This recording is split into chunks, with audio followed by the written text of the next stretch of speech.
do we, Leigh, do you think that the labor shortages, do you think we're going to continue to deal with that in the workforce? Do you see that continuing? And if so, is there anything that, you'd suggest that could be done by a business owner to maybe attract and or find people to work with their company?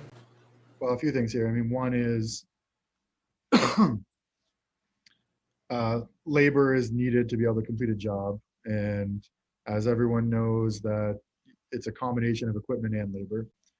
So if you're using a guy to push a broom, go buy a big blower to make the other guy you've got that shows up more efficient. I think you can solve this in a few ways. I mean, if you're a company that spends a lot on labor, you may be able to improve your internal processes to make people more efficient to deal with it.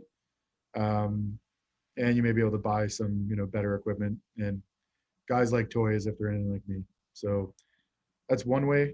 As far as the actual shortage itself,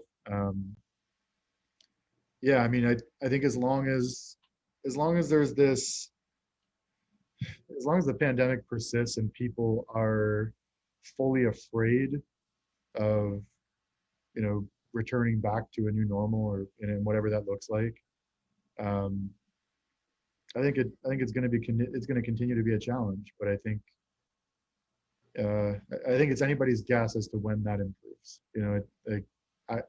I can say that it's been challenging for us.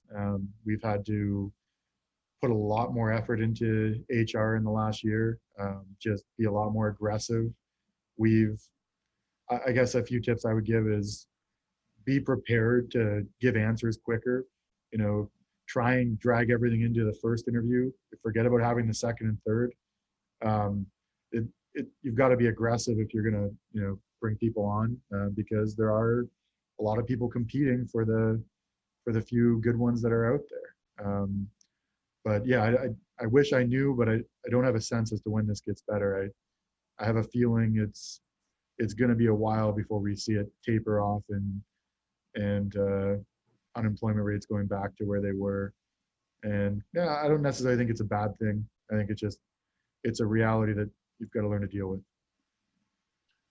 But by the way, we have drafted a few different blog posts around this, and we have done we've built some pretty good content around that. So feel free to click the link below to be able to get through to that content that you can go through. Hopefully it provides you with some tips there.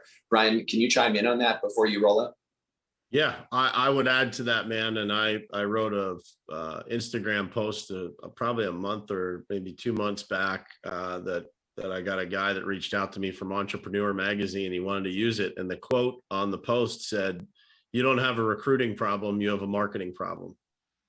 And the more well-known you are, the easier it is to get those employees, the easier it is to get them to trust you, to your point, Leigh, to close that potential sale of that employee joining your company in the first interview.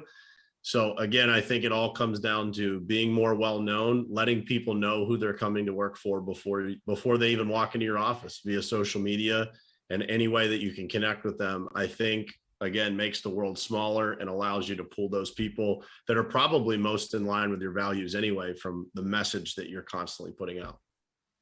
Yeah, I think it's a good point.